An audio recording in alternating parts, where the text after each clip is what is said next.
बाबा और नंद बाबा ये दोनों बचपन के सखा हैं, बाल सखा हैं, किशोरी जी के पिताजी और लाल जी के पिताजी।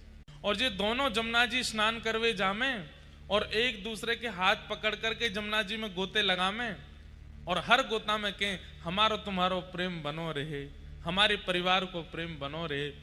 नंद बाबा कहें तुम्हारो बरसानो खूब आनंद करे, वृषभानु बाबा कहें तुम्हारो नंदगाम गोकुल खूब आनंद करे।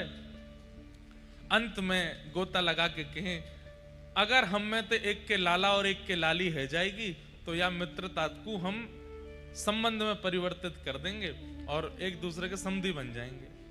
ये बात कहती भानु बाबा के नेत्र सजल है जाते। बोले मेरी तो एक ही इच्छा है। बोले कहा लाला आपको हो, लाली मेरी होए। मोहे तो लाली को पिता बननो है। बंधुओं ये वृषभानु जी कौन है पता है आपको? सूर्य। सूर्य ही वृषभानु बाबा बनकर के आए हैं। अब वृंदावन में दो रीति चलती हैं। एक रीति के अनुसार तो किशोरी जी 1 साल पहले भई हैं ठाकुर जी से, और एक रीति के अनुसार किशोरी जी साल बाद भई हैं ठाकुर जी के। दोनों रीति अपनी जगह ठीक हैं। कई लोग बड़ों माने, कई लोग छोटों माने, पर अब जो हम लीला सुनेंगे वो उसमें किशोरी जी छोटी हैं ठाकुर जी से। वृषभानु बाबा के यहाँ खबर पहुंच गई नंद जी के लाला भयो है। जैसे ही सुनी नंद जी के लाला भयो है महाराज, तुरंत वृषभानु जी ने अपने सब मंत्री आदि सब इकट्ठे किए, खूब डलियान में सामग्री भर भर के, और महाराज टोपी कुर्ता लेकर के बढ़िया सुंदर श्रृंगार, गरे के हार और रत्न आदि लेकर के और पहुंच गए भानु बाबा। अब जगह जगह से बधाई आ रही है। नंद बाबा अटारी पर खड़े हैं। अटारी पर खड़े होकर के जैसे ही देखे भानु बाबा आए हैं, बड़े प्रसन्न नीचे दौड़ करके आए, भानु बाबा को हृदय से लगायो। अरे भैया आप सबकी कृपा से लाला भयो है। भानु बाबा बोले यही मारे तो हम सामग्री लेके आए। बोले इतनी सामग्री? हाँ भैया रखो सब सामग्री। सामग्री रखी तो जब उठा के देखी तो बालक को जन्म हुए खिलौना आमे, बालक को जन्म हुए तो बतासे आमे और सब सामग्री आमे, पर यहाँ पे खिलौना नहीं आए हैं, तो दुल्हा के जो सामान होते हैं वो आए हैं। पहनने के वैसे वस्त्र आए हैं, वैसे ही कुंडल आए हैं, वैसे गले के बगनखा आए हैं, सिर की पाग आई है, पामन की छोटी छोटी जूती आई हैं, और एक दुल्हा का जो आवरण होता है वो सब आया है। नंद बाबा बोले सामग्री तो बहुत आई, पर ये तो कुछ अलग सी है। तो हमारे जमाई राजा भय हैं, उनके काजे लेके आए हैं और हम तो टीको करके जाएंगे। मतलब ठाकुर जी के जन्म है तो दूसरे दिन सगाई है गई ठाकुर जी की। और सुनो सगाई तो भाई लाली तो अभी भाई ना, बहू को जन्म ना है भयो, पहले ही सगाई है गई है। नंद बाबा के आंखन में आंसू आ रहे हैं और यशोदा मैया तो कह रहे देखियो ये कैसो लाला भयो हमारे यहाँ। बोले क्यों?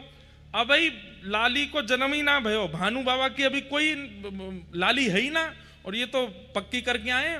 पंडित जी पूरी पीली चिट्ठी आदि सब लिख रहे हैं ठाकुर जी के नाम से, बढ़िया पक्को है गयो संबंध।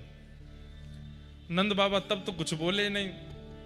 ठाकुर जी को टीको है गयो, गले में हार पहना दियो, छोटी सी अंगूठी पहना दी, पावन में जूती पहना दी, सिर पर पाग पहना दी, और जैसे जमाई के पांव छूमे ऐसे पांव छू छू करके, और भैया पलना में जमाई राजा झूल रहे हैं, ससुर जी परिक्रमा कर रहे हैं, वंदन कर रहे हैं। नंद बाबा तो देखते रहे, कुछ बोले नहीं, भावुक हो रहे। पर थोड़ी देर बाद जब भानु बाबा आए, बधाई हो अब तो हम समधी है गए। समधन जी राम राम। यशोदा मैया भी कहे सब ठीक है भैया, लेकिन नंद बाबा पूछ बैठे एक बात बताओ। भानु बाबा बोले कहा मैं बुरा मत मानी हूं। बोले ना मानूंगा। देखो 100 गंदा बुरा मत मानियो। बोले ना मानूंगा। तुमने लाला को टीको कर दियो, अंगूठी पहना दी, सब कर दिए, रिश्तो पक्को कर दियो, सगाई कर दी, पर बहू कहाँ है? हमारी बहू को जन्म तो भयो ना अभी, और जहां तक मोए खबर है अभी दूर दूर तक कोई संकेत भी नहीं है कीर्ति मैया के। तो ये आप ये पक्की अक्की करके चले गए हो, कैसे या को होगो कैसे? बोले कि देखो ब्राह्मणन ने संग लेके आया हूं और शास्त्रन में बताए गए रीति रिवाजन के अनुसार मैंने सब संबंध कर दियो है, टीको कर दियो, जूती पहना दी, अंगूठी पहना दी, सब पक्की कर दी, सगाई है गई, ब्राह्मणन की साक्षी में सब मैंने कर दियो। अब जमाई तो मेरे लाला बन गयो है, अब जमाई की पूर्ति करवे के काज देवतान को लाली भेजनी पड़ेगी मेरे घर। अब तो लाली को आनो ही पड़ेगो। यमुना मैया, गैया और सब ब्राह्मणन की सन्निधि में मैंने लाला को टीको कियो है। अब इन सबन की जिम्मेवारी है कि लाला की सगाई है गई है, मैं ससुर बनूंगा। अब ससुर तब बनूंगा जब लाली होगी, तो लाली इनको देनी पड़ेगी। या हमारे मैं तो पक्की करके आया हूं कि अब लाली होएगी, अब तुमको भरोसा लाली ही होएगी। सब बाहर जैसी बात खबर हवा की तरह, ऐसी बातें तो बहुत जल्दी फैल जाती हैं। बाहर हल्ला मच गया, बोले अरे बधाई हो बधाई हो। बोले काय बात की बधाई? बोले लाला भयो, बाकी तो बधाई चली रही है, अब काय की बधाई? बोले लाला को संबंध भी है गयो, लाला की सगाई है गई। सब ब्रजवासी नंद घर आनंद भयो गा रहे थे। अब कहा गा रहे हैं? नंद मेहरगर धोटा जायो, बरसाने ते टीको आयो। नंद मेहर के यहाँ पे लाला भयो और भैया बरसाने ते टीको आ गयो, बधाई हो। सबन को बधाई है लगी, लाला की सगाई है गई। 1 वर्ष बाद, 1 वर्ष 1 महीना बाद, लगभग 13 महीने बाद भानु बाबा के यहाँ लाली ने जन्म लियो। श्री किशोरी जी को जन्म भयो, श्री राधा रानी को जन्म भयो। तो नंद बाबा ने मन में ये विचार करी, और यशोदा मैया तो कहते जा 1 साल के लाला हैं, गोद में लेकर के मैया बढ़िया सुंदर पीतांबरी और धोती पहना के, टोपी पहना के ले जा रही हैं। लाला ससुराल जा रहे हैं पहली बार, 1 साल के। और यशोदा मैया से नंद बाबा कहते जा रहे हैं, भाई लोगों में थोड़ा होता है ये वाला स्वभाव। वो कह रहे हैं देखो हमारे लाला को जैसो नंदोत्सव भयो ना, वैसो नहीं हो रहा होगो बरसाने में। हमारे लाला जितनो थोड़ी है रहोगो, हमारे लाला के उत्सव में तो ये भयो ये भयो ये भयो, सब उनको लग रही है कि हमने ज्यादा बढ़िया कियो, बरसाने में इतना बढ़िया नहीं है रहोगो। ठाकुर जी मंद मंद सुन रहे हैं सबरी बात। बोले कि भैया ससुराल में हमारी नेक और बढ़िया है जाएगो तो आनंद आ जाएगो।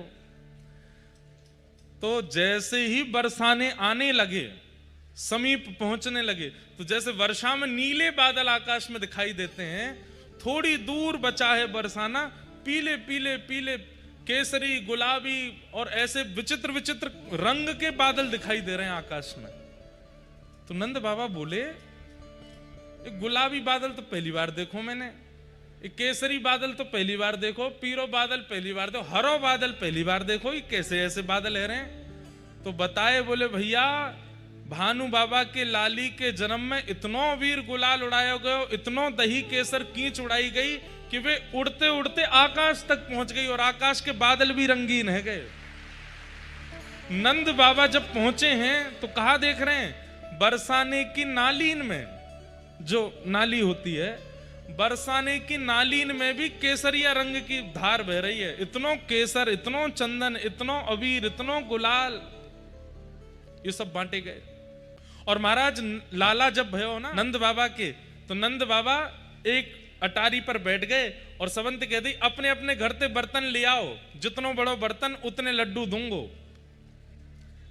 लेकिन यहां का हेरो है, यहां पे एक कोने में तो भानु बाबा बैठ करके बर्तन भी दे रहे हैं बड़े बड़े, और फिर उन बर्तनन में भर भर के लड्डू भी दे रहे हैं, रतन दे रहे हैं, आभूषण दे रहे हैं। महाराज इतनो सब देख करके नंद बाबा बोले अरे मेहर, मुंह को तो लगी हमारे लाला को उत्सव बढ़िया भयो, लेकिन ये वृषभानु बाबा की लाली के उत्सव के आगे तो ऐसा लग रहा हो कोई छींटा होगा हमारे लाला को उत्सव, इतनो बृहद उत्सव।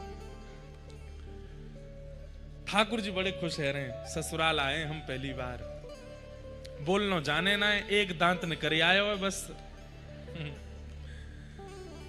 मैया लेकर के गई, खूब सारे आभूषण लेकर के आई हैं श्री जी को पधराने के लिए।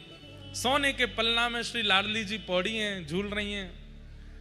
जैसे ही किशोरी जी को दर्शन कियो, आहा, जितने आभूषण, जितने रत्न, जितनी मणि लेकर के आई, सब फीके लगन लगी। मन में विचार करने लगी कि ये सब तो मैं कहाँ दूंगी, अरे या लाली के लैया तो ये सब मणि रत्न आभूषण सब फीके या के लैया। मन में बड़ी व्यथित है गई कि मैं लाली की सुंदरता की योग्य कोई वस्तु लेके नहीं आई अपने साथ में, और जबकि असंख्य सैनिक और असंख्य ब्रजवासियों के संग डलियाओं में भर भर के रत्न लाई हैं, लेकिन वो सब किशोरी जी की सुंदरता के आगे फीका लग रहा है। नंद रानी बड़ी व्यथित है गई, बोले अब मैं तो लाली के काज कछु लाई ना योग्य। इतने में गोद में बैठे हुए ठाकुर जी ने अपने आप भारी करन लगे, बोले मैया मैं बैठो तो हूं रतन, तू और रतन अन्य काय को देखे मुंह पे नेक ध्यान दे।